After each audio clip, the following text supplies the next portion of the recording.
welcome to Podcast vs. Play, episode 217. I'm one of your hosts, Cal, and as always, I'm joined by a man who's just invented a psychic-controlled air freshener. Makes sense when you think about it.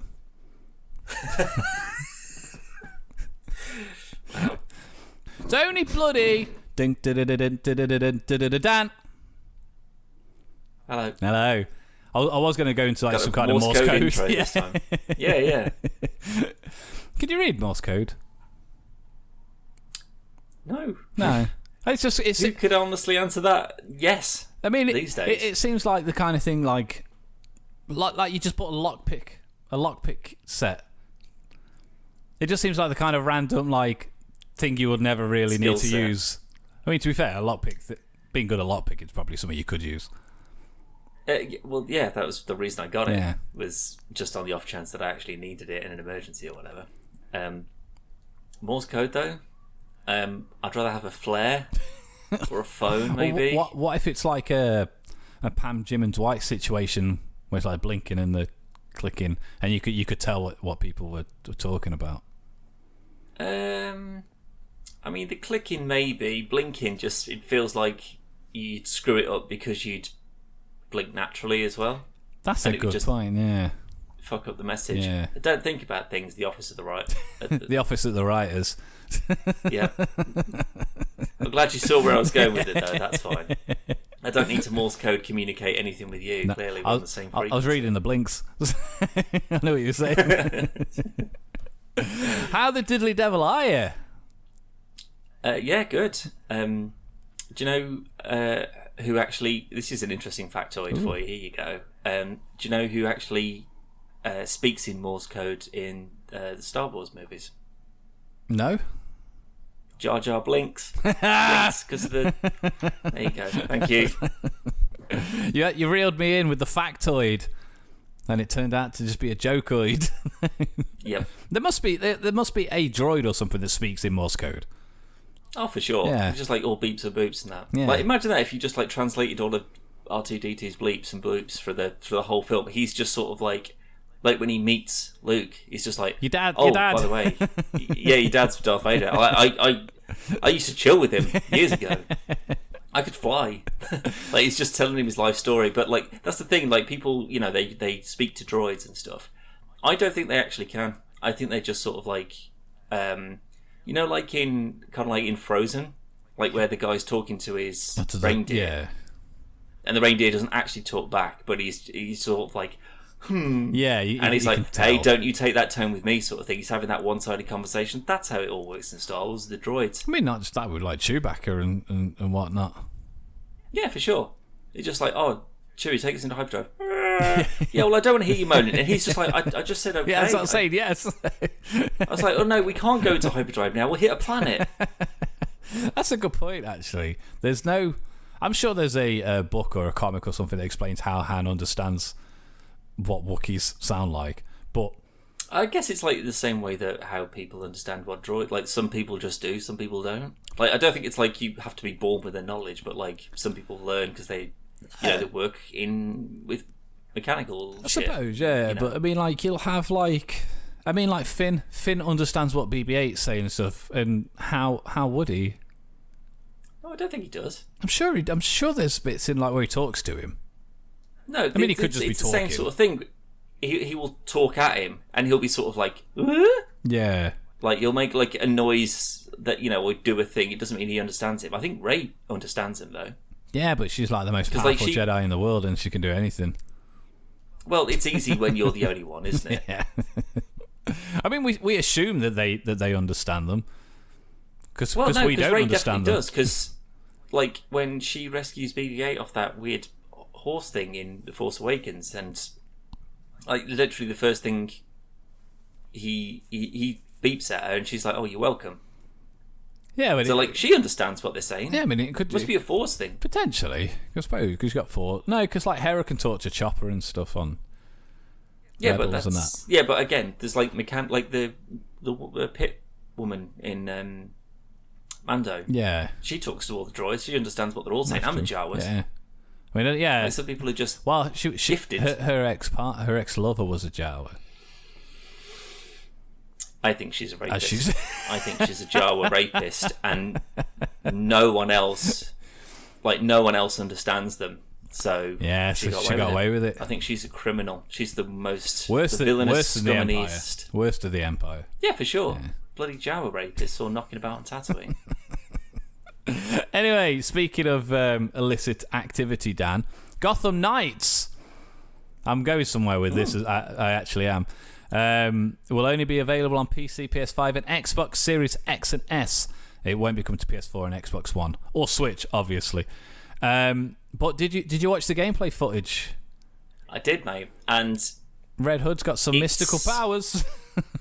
Yeah, it's not quite as I thought it was going to be, because it looked very, it's the Arkham Knight engine, and it's just, when like in the VR, like AR missions, or whatever they are, when you can like play as Nightwing or whatever.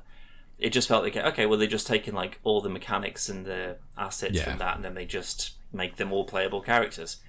Now it seems totally different. I don't know. I don't think it seems as interesting as Suicide Squad. The upcoming game, not the movie. No, but I think the story for Suicide Squad is kind of, and like that whole team is just nothing but sort of jokes and japes and banter and whatever. And Gotham Knights is just going to be 4 teenagers, early 20s, all grumpy and moody and not wanting to do anything, but there they have to come in and batter everyone. Like there's no quips and jokes and stuff, unless it's like Jason, like, I'm going to shoot everyone. I mean, there will and Dick's like, oh no, you can't shoot everyone. I've told you 1,000 times. He's got non-lethal rounds, hasn't he? Non-lethal. If you point him in, give him a gun. Non-lethal rounds and magic air jumps. Maybe he's got like a teleporter. He nicked a teleporter off someone. I mean, if they explain it somehow, fair enough. But just give. If they just say it's an effect of the Lazarus Pit. Yeah, but there's loads of comics where he's got fucking like rocket boots. To give him them. Yeah. Makes way more sense. I don't know. It's canon. Or give him the Fortnite glider that Nightwing's got. I do like that. Like, as soon as he popped that out, I was just like, well, I wonder where they've got that idea from. But it kind of makes sense. It's like, okay, well, he hasn't got a cape, and he hasn't got things that, like, pop out of his suit, so sure, give him a glider that, like, turns into a bike. I mean, or something. Yeah, it sure, makes why sense. not? Because they've all got the same bike, so they haven't all got their own vehicle. They all have the same one, unless there's other ones you can unlock later on. But if that's the case, why not just give them all the glider, the same glider, and then it can turn into the bike, because that would be cool.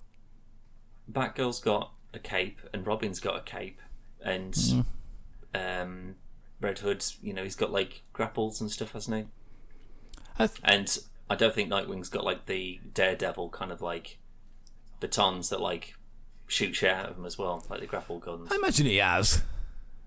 I'm pretty. Has he got I'm sure he must have a grapple gun. He must have. What's the point when he's got a glider?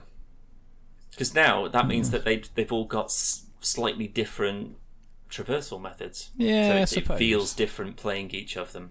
But I don't get why. Like, plus, if you've got a glider, goblin it.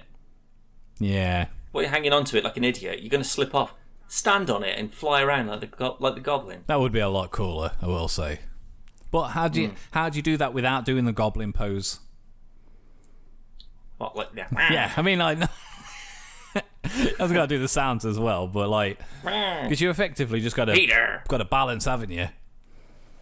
Well, he's an acrobat. No. I know. I mean, I'm not saying he couldn't do it. I'm just saying like it would just be. I guarantee people would win. Oh, it's just the green goblin. It's the blue goblin. It's the night goblin. The night goblin. Fine, sure.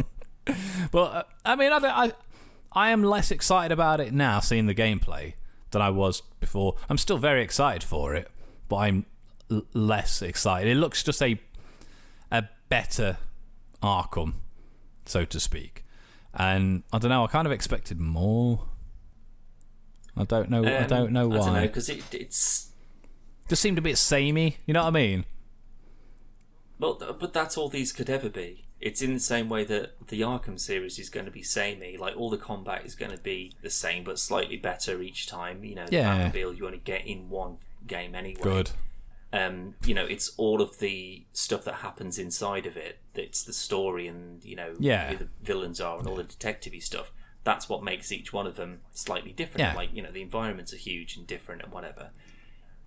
Whereas if you just take, like, the Arkham Knight City and then just say, well, here's Robin and Nightwing and Red Hood and Batgirl, and there's no Batmobile, but now they've all got motorbikes, and they can all sort of zip about in their own way. If it was if it was an MMO, and there was sort of like smaller servers, and you had sort of like, these sort of like kind of like what's that DC Online thing, but not terrible like that is, but that sort of like smaller kind of close quarters thing. Yeah. And you can be, battering some people, and then people can just sort of jump in and out, and they don't have to be all doing the same stuff as you. Like, so you could have someone as Catwoman, you could have someone as Harley, you could have someone as whatever, and then but you can all sort of team up, and that would be a bit more interesting. Yeah, I like the idea. That seems like a more, I don't know, like as good as the Arkham games are, it's, even if they get better over time, like each time, it's still kind of the samey kind of thing. Whereas something like that, which is a bit more, it's kind of treading on the toes of what probably, if they were going for this live service thing with the Avengers, that's probably more what that should have been. Yeah, I agree. Yeah. And I would have been a bit more excited, because I think it would be cool. You're just battering people up as Nightwing, and all of a sudden someone drops in as Red Hood and just starts shooting people up and that. Smoke bomb, a flash grenade or something like that, and then he pops out of a bin, Assassin's Creed style.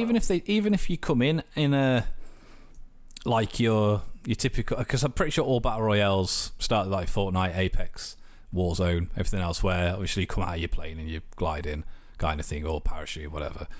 If as soon as you load in, you've got the glider, and you can obviously take a look over the city, see what's going on. Oh, there is stuff happening over there, but I'm going to go over here. Or you all start on the same, like, the tallest building in Gotham. Yeah. And you've all got your own police scanners, and you're like, okay, well, there's a robbery going on over there, or there's like a shoplifter. Okay, well, I'm here solo today. I'll go and deal with the sort of smaller stuff. Yeah. But you come in like a team of 4 or 5, and you go, shit, there's a jewelry heist going on.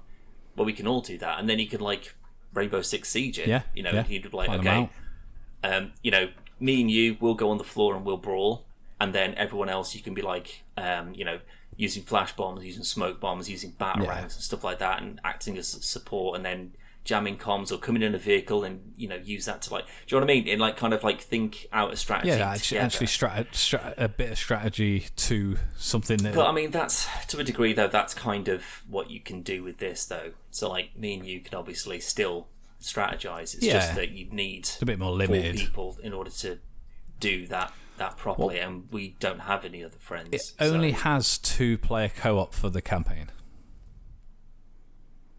I mean, that's kind of ideal for us, but again, if there's an online thing so someone can drop in and help you out, then that's fine. I will say though, Warner Brothers, if you want to use our idea for a live service, as we'd have to call it, just to appease the investors, I honestly think something like that would work very well.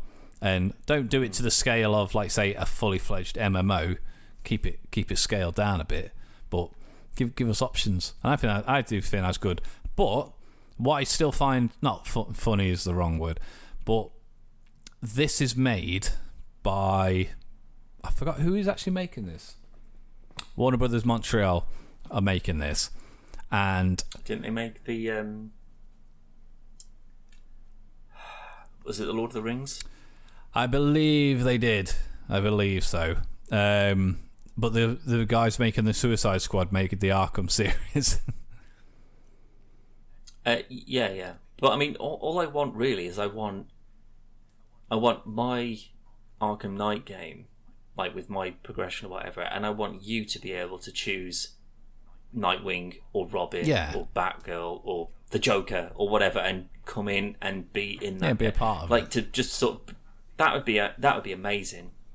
And I just don't think that this is going to have that same kind of scope. No, definitely and not. epicness in order for us to kind of play through it together. It's going to be like a series of setups, and like it's just going to be, you know, there's a bank robber, we go and take out the bank robbers. It's going to be, I don't know, like the Suicide Squad one just seems like it's going to be this huge sort of like, you know, A to B, kind of, you know, very linear but very fun kind of experience. Whereas this could have been like this big open expansive world for you to just sort of mooch about in. And I don't know, it just feels like it's just going to be restricted between going from one area to another. Like, you know, like on GTA Online. Yeah. The stuff that you actually have to do in the game, at least as far as we're concerned, is such a small part of what we actually use it for. Because you like, okay, well, let's set up this crazy jump. Oh, let's try and film a thing. Like, it gives you all of the tools to just make your own fun out of it, rather than just being like, oh, we've got to go and stop another drug deal. Oh, we've got to do a blah, blah, blah for whatever. And this just feels like instead of being able to just sort of explore and do cool things together and piss about with gadgets or whatever, it's going to be like, well, we just better find the quickest way to get to the next thing to go and beat some people up. Like, I don't know what more outside of that it can really offer. I do think that so obviously GTA Online didn't start off with anywhere near the amount of things you could do in it now. It was basically just a deathmatch with some races and stuff. And I think GTA's lucky that it will have that fan base. This is the first GTA Online. Everyone fucking loves it, even though there's not a massive amount to do. First GTA Online, 4 Online. It did have online. It did. Well, this is the biggest online. This was the biggest. 100%. Yeah. And could you have customizable characters on 4? Because maybe it's been so long since I've even played it. I know that there was a lot of, you could still mooch about and you could still meet people and you could, but presumably, it would be some online specific character that you've made.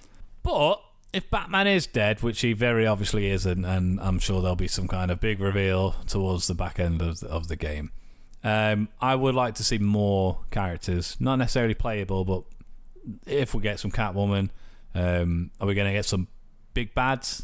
Mr. Freeze, Penguin, Teen Titans, maybe even Teen Titans, maybe even some. Why can't I think of the fucking team? Doom Patrol. Oh, get some Doom Patrol guys in there. Why would Doom Patrol be there? Oh, that's what I'm just trying to think of people like who are relatively in with the old DC scene at the moment. I mean, we've had one season of that, mate, and the second one has taken 4 years to get to us, it feels like. No, it was on I think it's on Amazon Prime, you know. Because it was on the DC the second season, it was on the DC streaming service. And then I'm sure... Oh, speaking of Prime, have you watched the trailer for The Boys? I have, mate. Yeah. Right. Cannot wait. Gotham Knights out some point soon. The Boys, Dan. That's a meaty trailer. Yeah.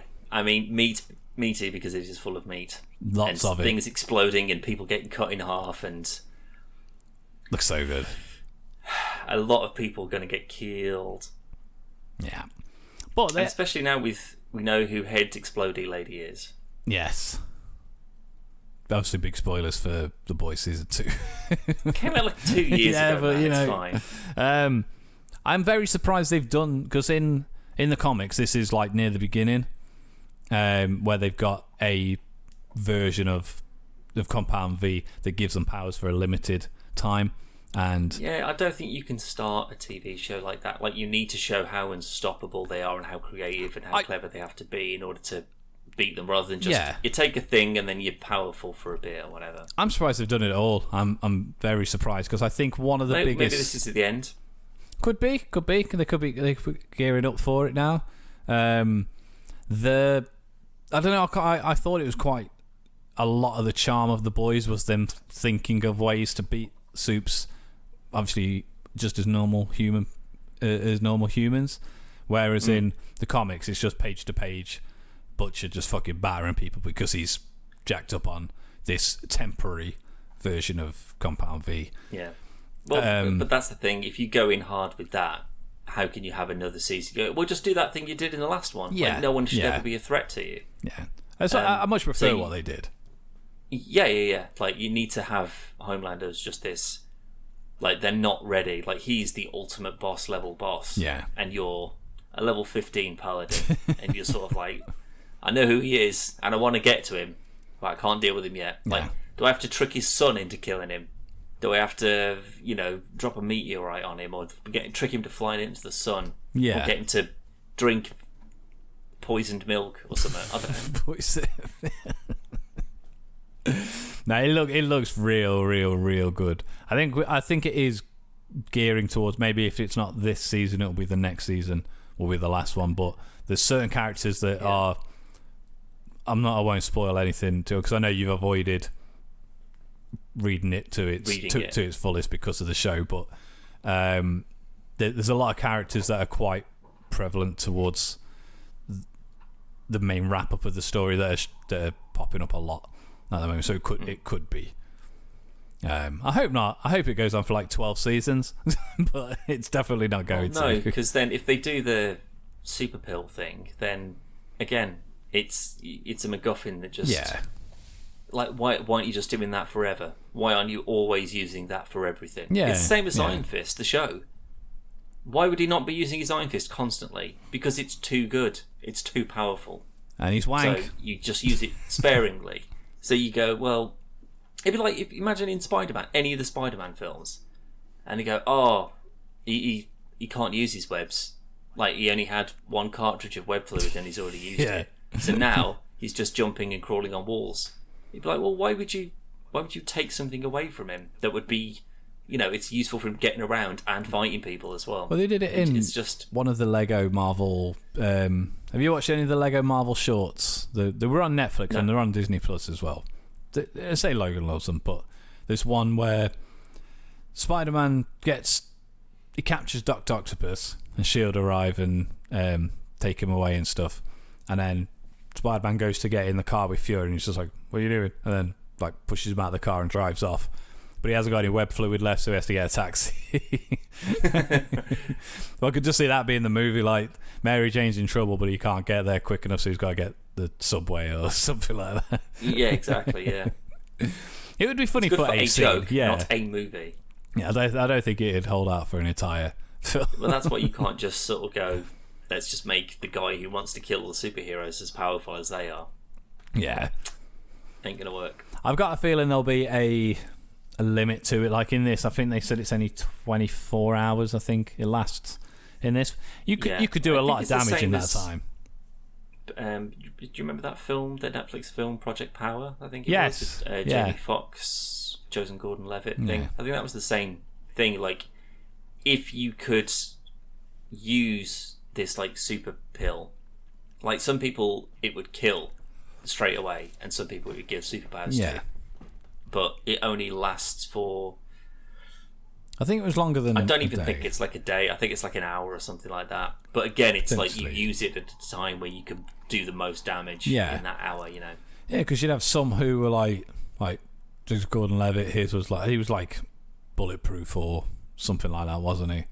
I think he had like strength and super skin, something like that. Yeah, like so if you got shot, the bullet could. I don't think he was fully bulletproof, but and then you have that guy who he was basically the Human Torch, but he burnt him like ridiculously, like horrendously each time he did it. And I imagine it's going to be the same thing with this, because in I'm pretty sure in the comics they just got super strength. It didn't have like laser vision and flight or anything like that. Well, I've got a feeling, and it ain't dancing on the ceiling. It would be like it's like an extract of like the person, like the soup's DNA. So like if you wanted to get Homelander's power, you'd have to get the DNA or the his blood or compound V or whatever from him, and then like that you mix that with whatever it is to make like that shot of compound V. So if you wanted the speed, you get A-Train. If you wanted jumping and strength or whatever, then you go to Maeve. So like half of it would be like how do they go about getting like a sample of his blood or skin or hair or whatever it is that they need to do it, and then they finally can make it, and then that's when he takes it. He just goes straight to like Vought headquarters, and like, I'm just going to bring this whole place down, and everyone's just going to get killed if they don't leave. Because that's what I'd be thinking. Yeah, but I don't know how it's going to play out. Who's more dangerous with powers, Homelander or Butcher? I think Butcher's a bit more focused on what his use for those powers would be, whereas Homelander's just sort of like, I'm just going to have a wank over the city, and if you don't like me, then I will kill you, sort of thing. Like, he's just looking for any excuse to just let loose and just tear buildings apart. He wants to do Man of Steel, but instead of fighting someone, it's just him just doing it because he wants to. Yeah. Like, it's just, there's going to be just one thing that will just snap. And then he's just going to go fucking bananas. What I really like about the show is something that isn't in the comics, as if at all. You do have that sense of, you feel sorry for Homelander, and you can see how he's been used and manipulated all of his life, and he just wants attention, and he wants that. There's kind of that yearning for, like, obviously the motherly figure and everything else. And I mean, it's not an excuse to murder people, but I think they've done a good they've done a good job in this show in making you think, like, because all through the whole comics, just like, he's just an absolute bastard, but he's not. I don't think he's an absolute bastard in this. I think he's just fucked up. No, I think that I think it's the way that Anthony Starr plays him as well. Very, very like, good. It's just this like membrane thin difference between the, oh my god, I'm Homelander and I'm so cool and everyone loves me and whatever, the Superman face, and then it's the thinnest of lines for him on that fucking plane screaming at people, or just blowing people up, or going to the Middle East and just cutting people in half. Like, that is just such a small drop for him to get to that point permanently. And that's why, like, or maybe if it's even like, you know, in that Suicide Squad film, they were like, well, what if Superman went mad? You know, what do we do? Let's get these team of idiots together. Yeah, they'll sort him out. Yeah, good. But maybe instead of it's like something that, you know, the boys make, which is probably unlikely, if it's like Vought have got like if these people go like against us and they go bad, we've got a thing that we can use or take, and we can take them down. We'll stop so them. It's not, you know, it's like a contingency plan.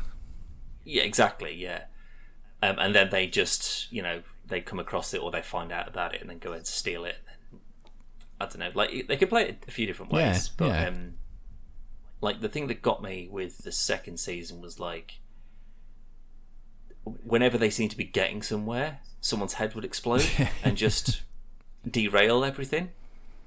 And then you had like a fucking Nazi who was just as like almost as indestructible as everybody else was, and it's just like, oh my god, like, how is anyone going to get out of this? Like, that's brutal. I still love the whale scene. When Aquaman's he's Aquaman. When but he's also black in the comics. Is they do? Yeah.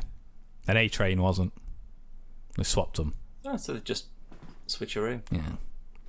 They're a lot worse in the comics. A lot worse. Like, really vile fucking people. I do think when this is finished, I probably will read definitely read it. 100%. It's just that I don't want like you say, if there's any story beats that might be out of order. So it's not beat for beat at all. It's its own thing, but there's enough things, like, I can already see how this is going to end because it is building to the same ending. It just seems to be going in a different way about it.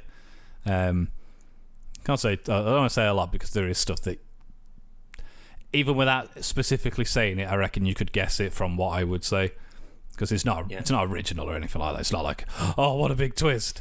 And it's like, cool. But what we haven't seen, and I think we will see in this, is there is a version of the Xavier Institute.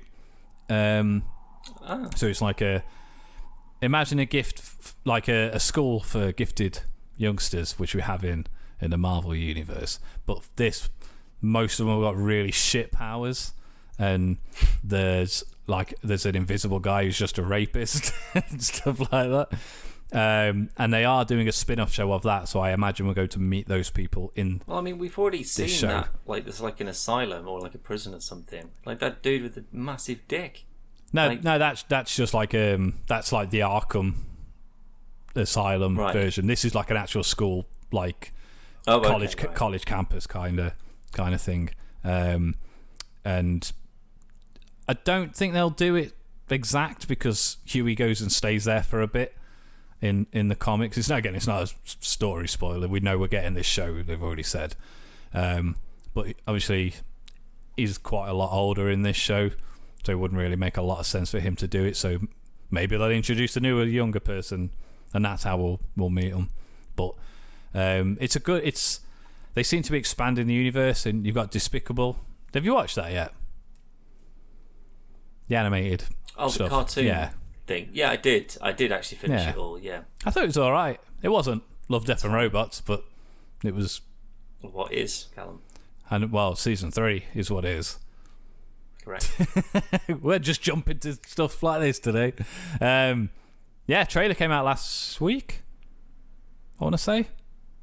Sure, it was last week. Yeah. Looks excellent. Looks genuinely very good. And I think in terms of quality, this is going to be closer to season 1 than season 2 was. I think I'm going to have to rewatch all of them again before...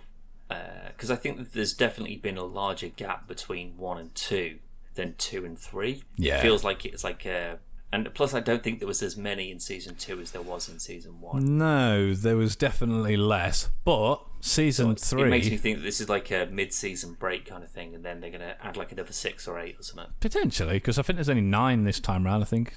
9 or 11. I don't know. Let me have a look. But it's broke the trend, Dan. Because we've got another entry into the robots bumming about the place. Yeah, so rather than it all just being like one-offs and individual, it's probably we've got a because sequel. People were like, like some of them are just sort of like, that one is so good. Yeah, I want to see it, and like the whole. I'm pretty sure. I don't know if we would have said this necessarily on a podcast at the time, maybe, but that world that those 3 robots kind of mooch about in, I would love like a Kirby style kind of game where it's an old busted world and you're just having a little mooch about, or like a VR experience or something like that. Like, so for that to get a sequel, like of all of them, that one maybe makes the most sense because it doesn't end with like some cool epic thing, like in like a lot of them it's like a big fight or an alien or whatever. Or maybe the dog robot weird monster thing in the junkyard. Yeah, I mean, I suppose that could. It's like made there's a bunch of them like that. It's just sort of like, oh, that's kind of cool. It doesn't end with everything exploding and everyone dying. But there's Love and Death and Robots. There we are. I'm sure it was. I'm sure it was 9, but I also have. So Volume 1 had 18. Volume 2 had 8. Yeah. So if there's an 8 or 9 in this one, then again that brings them to about even. Although I say that, do you remember the one with the yogurt? It was like a yogurt that was like super smart, and then the yogurts took over the world. Yeah. Oh no, I was thinking of the silhouetted one, where it's the guy's voice. Oh, Zima Blue. Yeah, something like that. Is that the one you're thinking of? Where it's like it's a guy who's a robot. It was a pool cleaning robot. That's what I was thinking of. Oh, that's such a good story. But again, though, by the end of it, you know what his story is. He's a little pool cleaning, and his last piece is him breaking himself apart and just going back to just being, a robot. So going back to that, what does he build himself another body? It doesn't matter. I say they're mostly self-contained and finished up, and if they do end on a twist, it's a twist that you just go, but it doesn't make you go, I'd love to see what happens after that.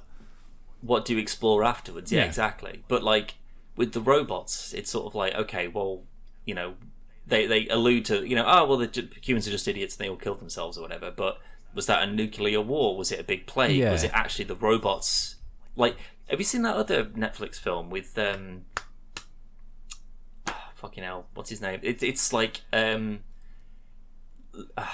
he plays Louise, I think, in Ant-Man, like the Hispanic fella. Yeah, he's like, so here's what happened. Yeah, that dude. Yeah, so he's in this film, and there's another famous actress, and I can't remember any of their names, so apologies to all of them. But they are... If you're watching. They're like on a... It's not Earth. Sorry, it is Earth, yeah. And there's an alien invasion. And spoilers for this film that I can't remember the name of, by the way, but no one that I can remember in it.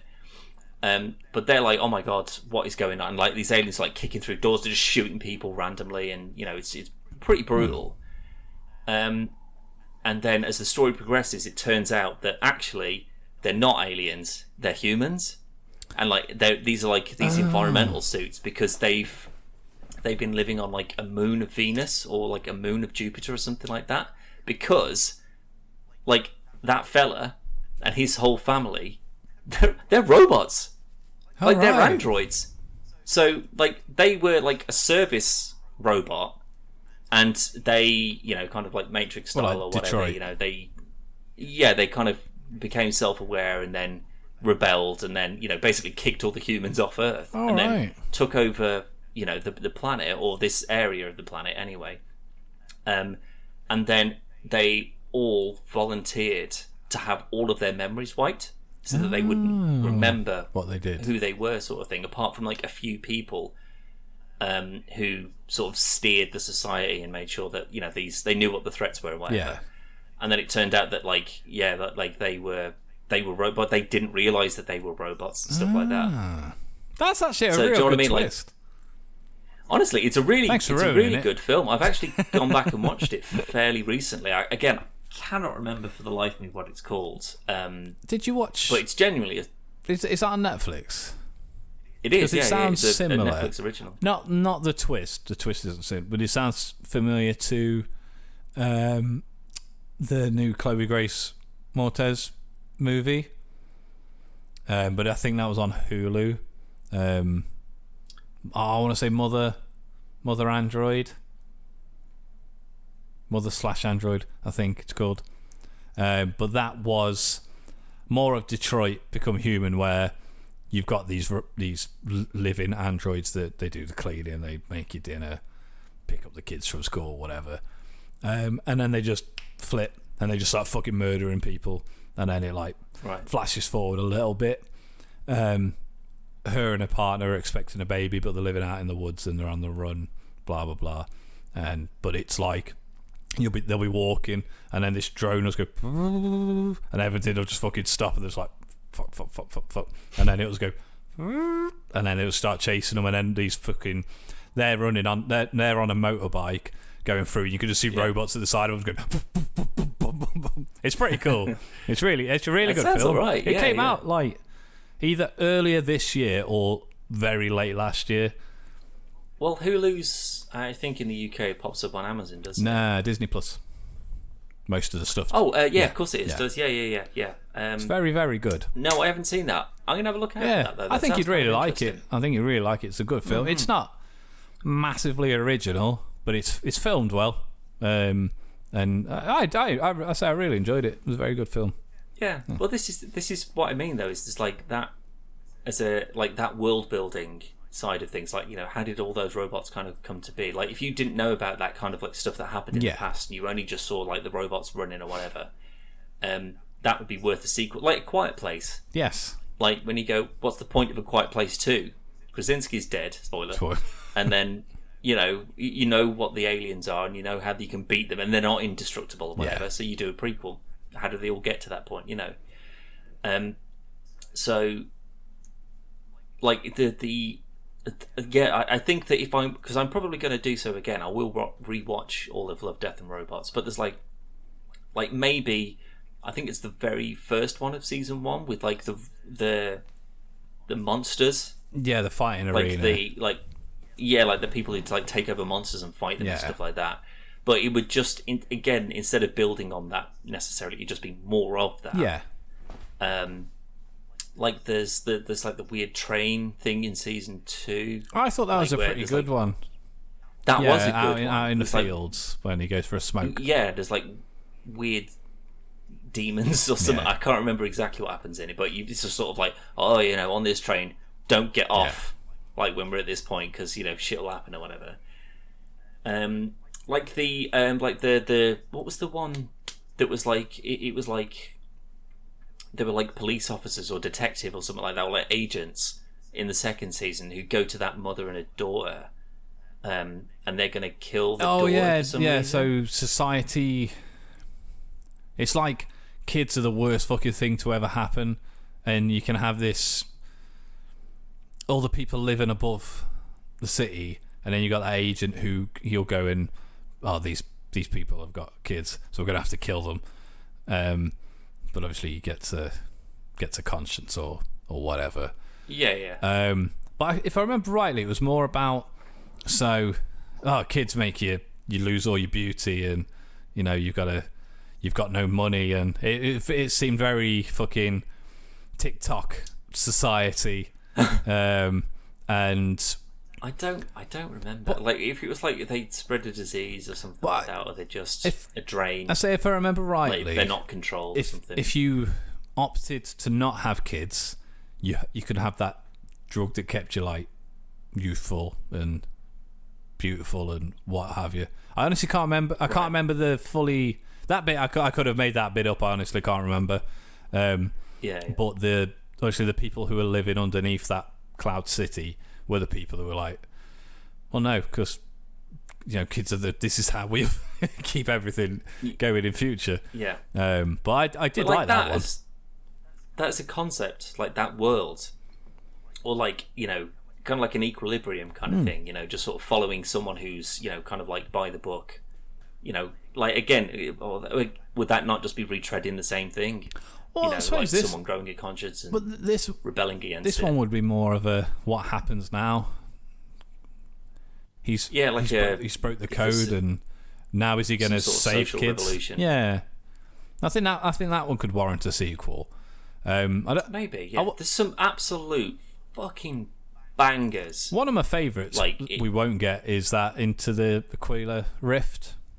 Like the weird monster thing that like traps you there forever and gets you to relive your own. Yeah, like that was. I mean, animated wise. Oh yeah, it's stunning. Good real grief. Phenomenal stuff. Annoyingly, like there's games that look as good as that now. Yeah, and it's just like it's not even that old. And honestly, I tell you what, I don't know why. I think I told you this, Steve. I think I took pictures of it because I couldn't believe it in my own brain. But I watched Toy Story 2 for the first time a couple of weeks ago, and I've seen like bits of it, but watching it all the way through made me realise that no, I actually haven't watched this all the way through before, which is weird considering I've watched 1, 3, and 4 multiple times. 2's really good as well, but I think 2's probably one of the better ones.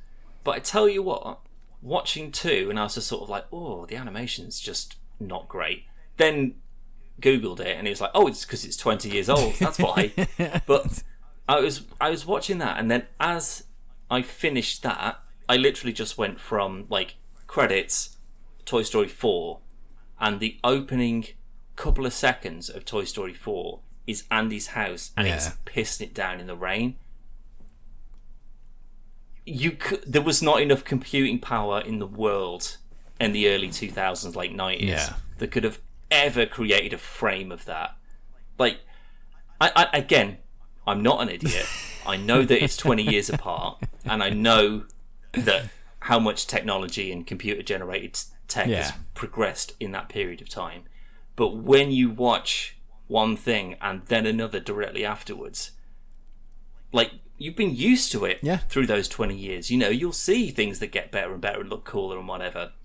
But when you watch one next to the other, it is night and fucking day. Well, it's even like, it's incredible. Even down to, because like Toy Story was the first full CGI movie, Toy Story 1, and it was fantastic. It looked, at the time, it looked great. It's like, wow, this is different. But obviously, having a son, I've watched Toy Story 1, 2, 3, 4, 5 Toy Story, The Land of the Dinosaurs, whatever the fucking bullshit, like all the shitty spin-off ones that are on Disney. Well, they were on the Disney Channel at the time. Where's I going with that? But when you watch Toy Story 1, there's not even like shading and stuff and shadows and like particles in the air. There's nothing. Everything's very blank. And I mean, it's still better than any animation we could do. Like, we couldn't make Toy Story 1, but it's like I say, especially compared to even I think a better example, because toys are toys.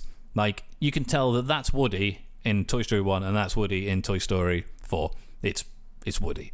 But I think The Incredibles is a better example, where I remember The Incredibles looking phenomenal, and then in the build up to watching Incredibles 2, when that came out, and we watched the first one, then we watched the second one, we're like, that looks fucking dog shit compared to the second one. It does, because there's such honestly, this big amount of time between them.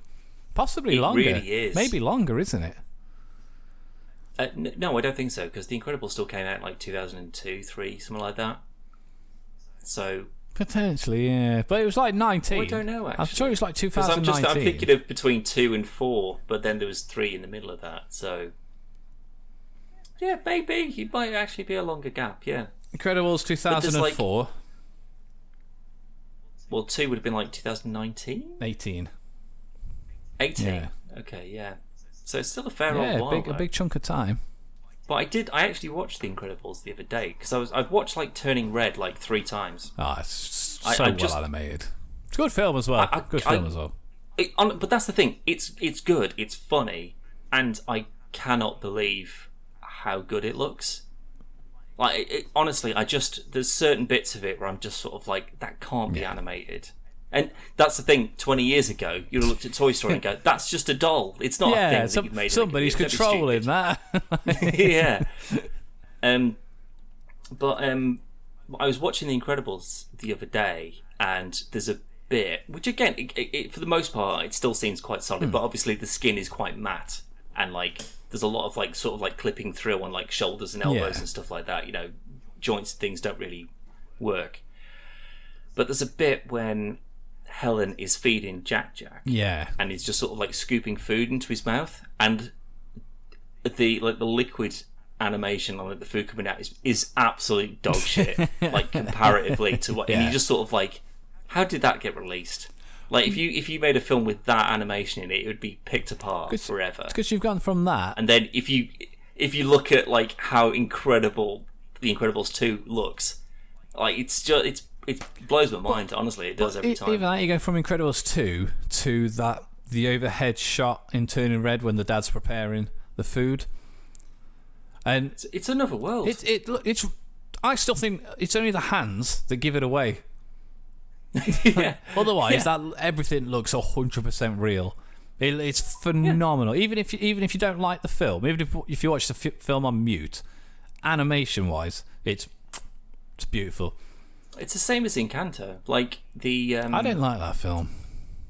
I think it's beautiful. I've seen that a bunch. I think it is beautiful, but I don't like the story. I don't like the songs. I disagree. Couldn't get into it. I think the songs are real good. I tried, but there's the way that she moves, and like little like facial animations, and the way that they sort of like adjust their clothes and things like that. And that's what I mean. Like, it's beautiful looking, and it's very, very, very well animated. Probably one of the best looking films of the year by far. I just don't think it's one of the best films of the year. But can't win them all. I mean, I like 99% of Disney films, so can't win them all. I mean, I don't. Yeah, like, but that's the thing though. Like, if you go back and like look at some of the old like hand drawn stuff, like, it still holds up because it's just aged very well. Things that are drawn, just, if they're drawn well, they'll always look good. But it's weird that you can watch something that was drawn in the 80s or 90s, maybe even earlier, and it would still hold up by today's standards. And yet something that's CG, like Toy Story, which is pretty much the first kind of, like you say, first full use of a CGI computers to make an entire feature-length movie. And then you look at that compared to 4. It's awful. Yeah. It looks absolute dog shit. And which is weird though, because like that's like, I don't understand why CG is just such a. I think it's because technology evolves it's faster. more noticeable in the real world. Like when you put like, you can tell when there's bad CG in a film when there's real world people interacting with it, whereas an entire there's CG characters and backgrounds and stuff like that will be in TV and film that even that just looks worse than the film, like the whole film with Toy Story. But that's just because it's one whole CG thing, so it all looks as good or as bad as each other. Like if you look at like the human faces, like Andy's mom and stuff like that in Toy Story 1, it's just sort of like, how did you get away with it? I don't think you see his mom's face, do you? I think and he sees Sid. Sorry, two I'm thinking of, because like the guy, like the chicken suit guy, he's in camera quite a lot, and he's quite sort of expression like animated. Yeah, I was gonna say he's a very animated person, but he's so just sort of like janky, like a guy in a suit sort of thing. And then like when you see just sort of like the attention to like just it, I can't explain it, just like how happy it makes me when I just see something that's just so, it's got so much effort and everyone has poured over like every single frame and minutia. It's incredible. But I think that's why the old hand drawn stuff holds up more, because someone sat and fucking drew that. So it skipped a couple of frames where maybe they've tried to cheat a little bit to make the animation a bit faster, but you'll allow that because someone's literally hand drawn it. But if you notice something on a CGI film, it's like, that's just lazy as fuck. Like, even though it's still taking an incredible amount of time to do it. But I don't think any film holds up as well as Roger Rabbit, which still looks fucking outstanding. That has got to be the exception to the rule, right? Like, literally what I was just saying about, like, CG and real life interacting just doesn't seem to work. But that obviously that's all 2D animation. It looks phenomenal, mate. It's amazing. It looks as good now as it did when I first watched it many, many, many, many years ago. It's like, what, 40 years old now? Pushing 50 maybe? Not far off, I'd say. Not far off. And amazing. There's I'm sure I've either mentioned on a podcast or I've mentioned it to you before, but there's a really, really interesting kind of documentary on YouTube with some of the people that animated Roger Rabbit. And it was like one of the things that always stands out to me. And I never really noticed it until I watched that documentary video. But everything was done. There was another film that came out with, I think Brad Pitt was in it, and they did like cartoon characters with people. But it's abysmal. It's absolute dog shit. And it came out around about the same time as Roger Rabbit.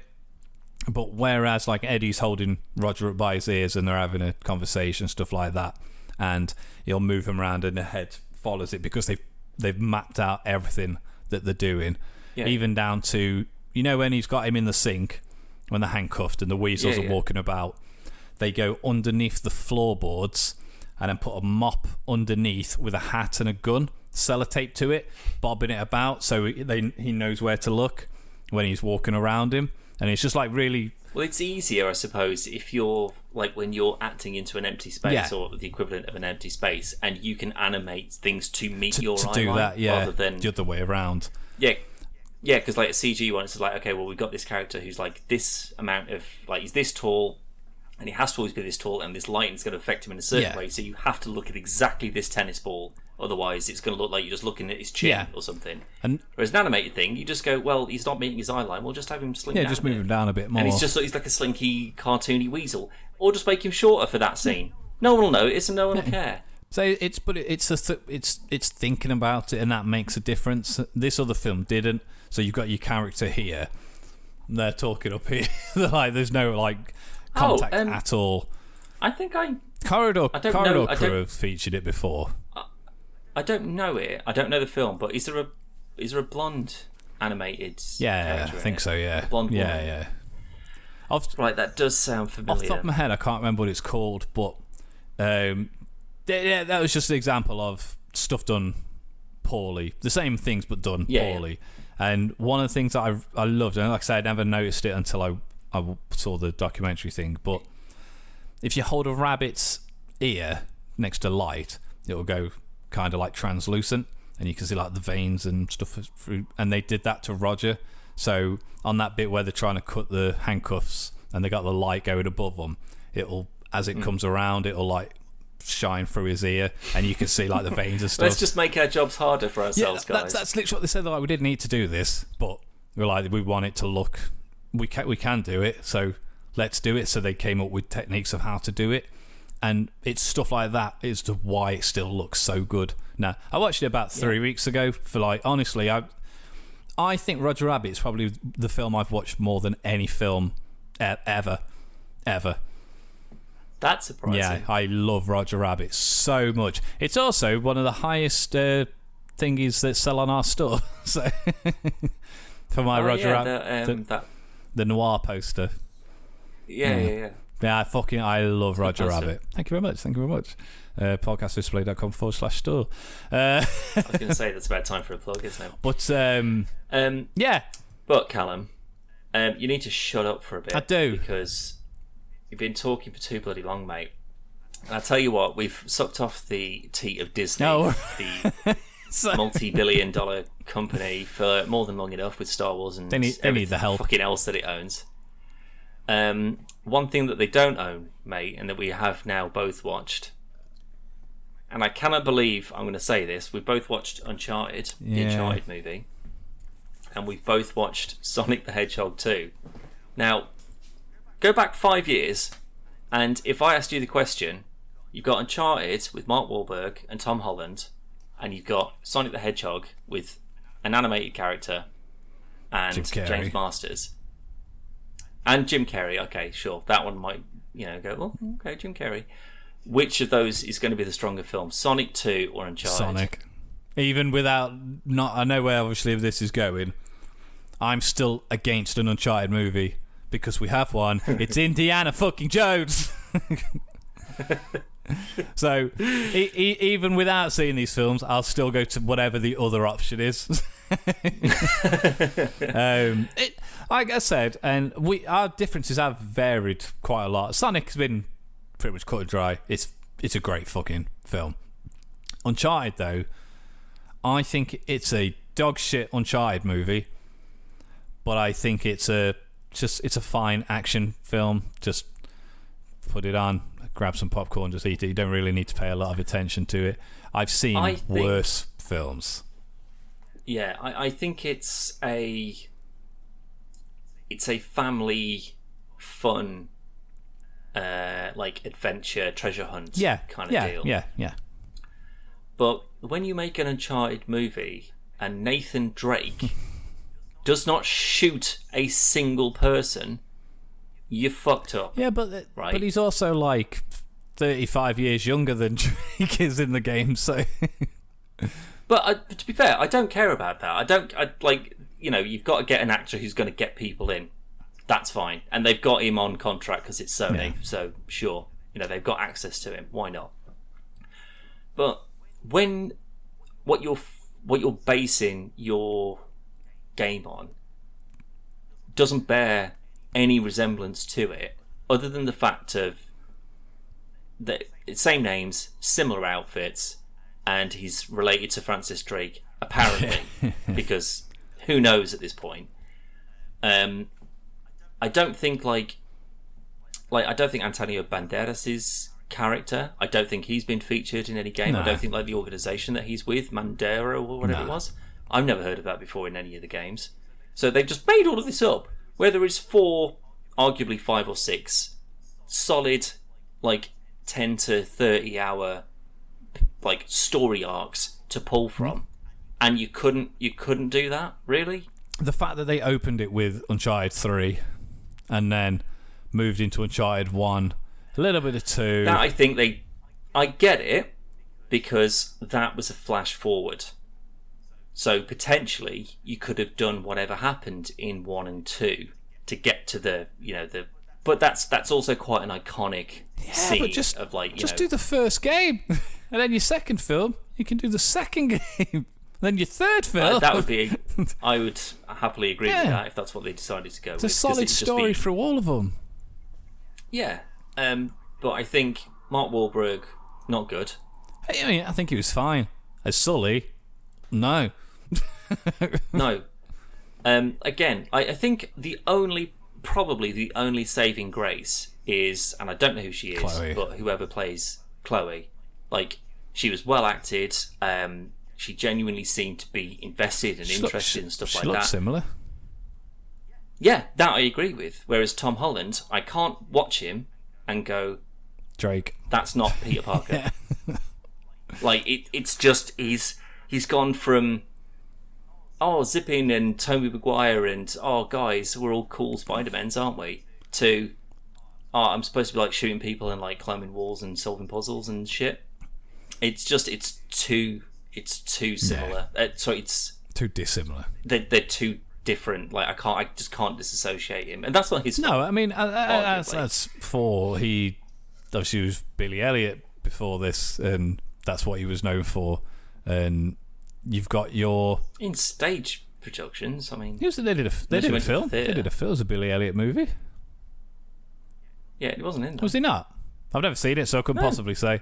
It was Joe Bell, or something like that. Like the guy who played the Thing, Ben Grimm in the new Fantastic Four movie. Oh, that's who played Billy Elliot. Yeah.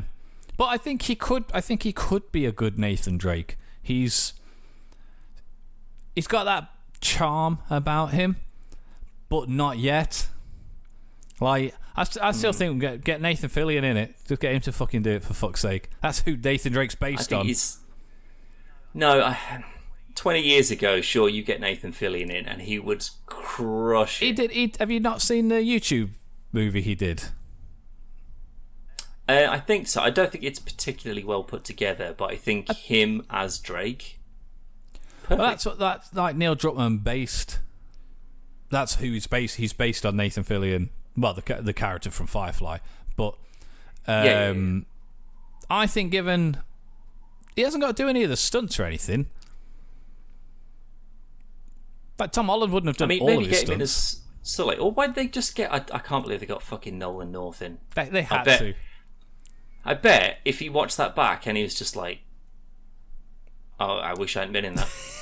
Yeah, but to be that, I've spent however many hours fucking like mocapping and VOing. He didn't do mocap. Fucking hell.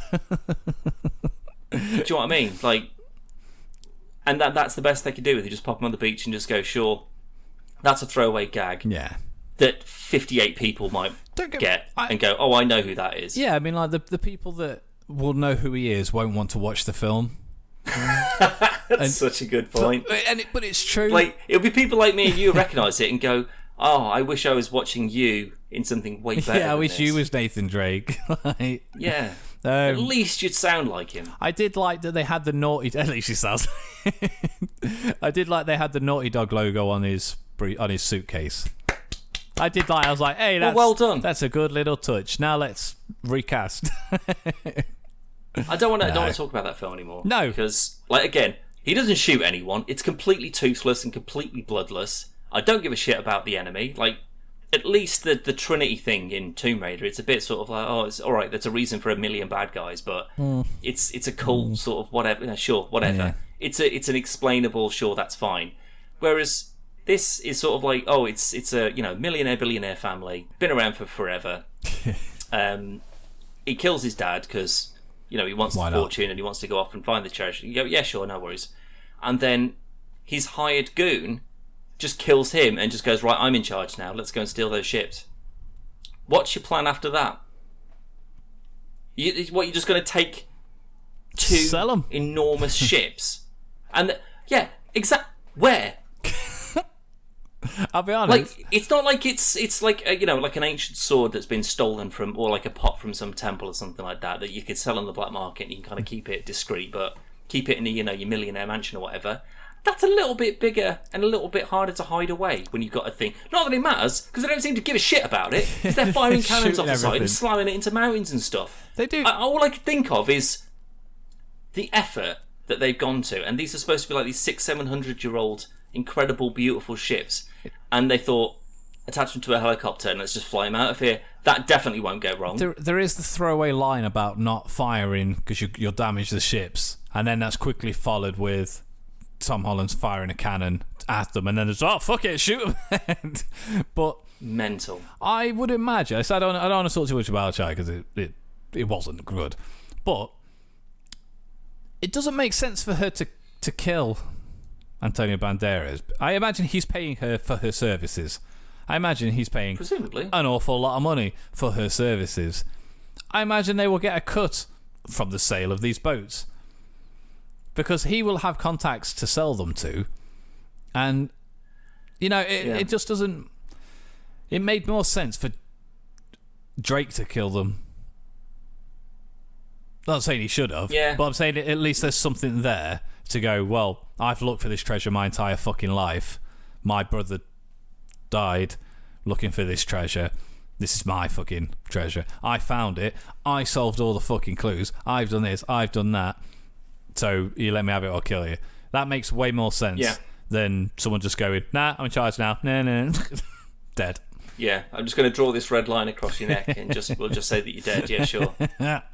Anyway, Sonic was good. Sonic was very good, surprisingly good.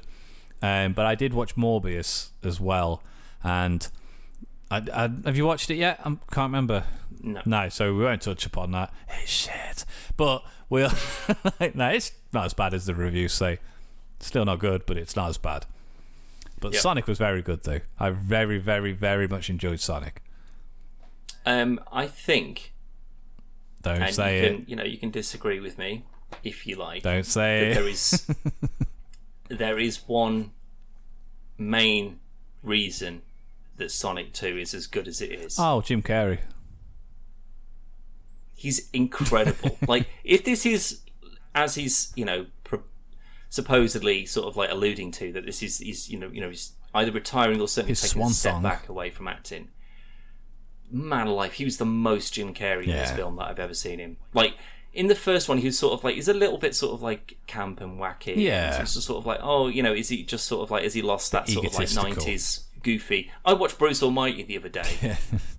Still fucking funny as fuck because of him. Yeah.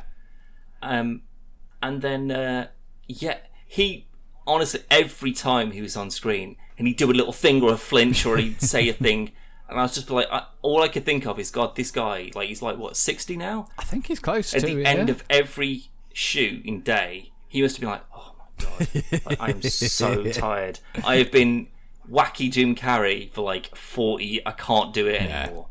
But man alive, he was on fire in this film.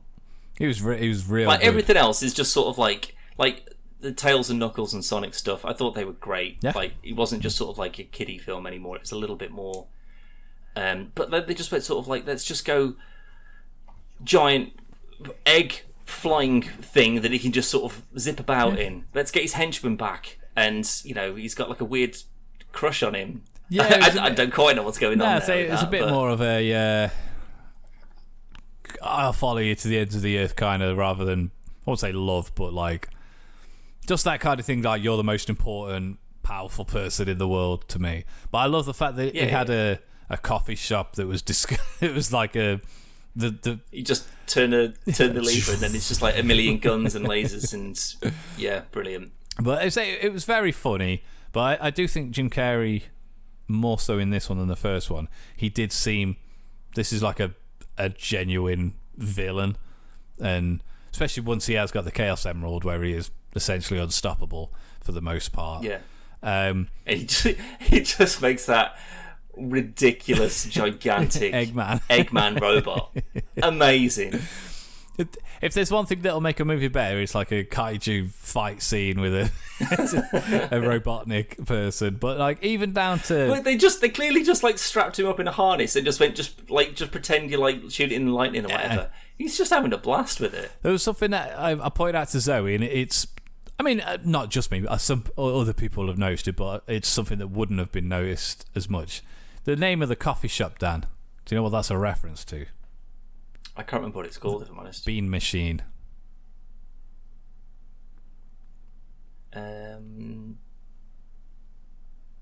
No. There was a game on the Master System called Dr. Robotnik's Mean Machines.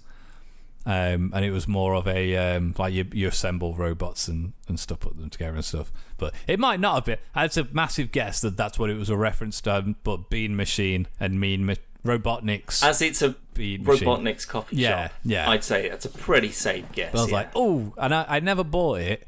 I didn't play it until I emulated it fucking years later, because I'd always look at it in the shop and I'd be like, oh, can I have this? And my granddad wouldn't buy it me. Right. And after playing it, I'm really glad he didn't, because it's not very good. But yeah, there was a lot of stuff I liked about it. Some stuff I didn't like. Like I still feel there's a bit too much of the family drama stuff going on. No, I disagree. I think that they just went, okay, it's like it's Godzilla versus King of the Monsters. Yeah, it's there was a better balance time. Let's stick them in Hawaii as soon as possible. Yeah, get them out of the way. Then it can just be Sonic and Tails, and then Robotnik and Knuckles kind of just mooching about and doing stuff. I thought it was a fucking blast. I cannot wait to watch it again. Honestly, when spoilers for Sonic 2 as well. Before we've already said the ending pretty much, but when he goes to tell when he saves Knuckles, when Knuckles is trapped under the water, under the column thing that's fallen over. Yeah. And then that bubble goes up and he goes, then he sucks the bubble in. I was like, that's from the games! That's I cannot believe they didn't do like the countdown music. Yeah, getting faster and faster and faster. Absolutely missed a trick there. But seeing the bubble and it was so good. Oh, so good. What a touch. That is pulling from the game material, Uncharted. Yeah. And he shot someone. Like Tails brought a laser gun that explodes a cake. I love that bit where she's just like bang, and the guy's like, oh, okay, I'll surrender straight away. It's so funny. But I'll tell you what I would be annoyed with if I was like, so the person voicing Tails voices Tails in most of the TV shows and the games. Now, if I was Knuckles and Sonic and Amy and Robotnik and everyone else, like, why the fuck have you got them and not us? Because it's Idris Elba. Are you gonna go to Idris Elba and say, no, mate, I'm gonna do this voiceover? I mean, I'll be honest. He would lay you out. If I imagine if Jim Carrey wasn't in it, he wouldn't have done it. Yeah, maybe he wouldn't have seen the first one and go, I need to be a part of this franchise. Yeah, exactly. Sure. It was very good. I was very skeptical. Sorry, I was very skeptical. And like Knuckles is my favourite Sonic character, and I wouldn't have said Idris Elba was my choice, but he was very good and funny as well. Like when they were reading the text messages, that dot dot dot dot dot dot dot dot. Yeah, he's got like a whole sort of like Drax. Yeah, doesn't understand how social cues work. Yeah, he was very good. Like the dance off and stuff in the weird like Swedish back alley pub thing.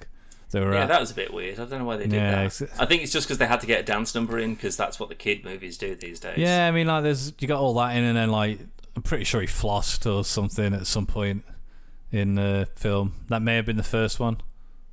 I remember he definitely flossed in one of the movies. No, I think that was the first one. I'm pretty sure it is the first one, yeah. It would have been cooler at that point, more relevant.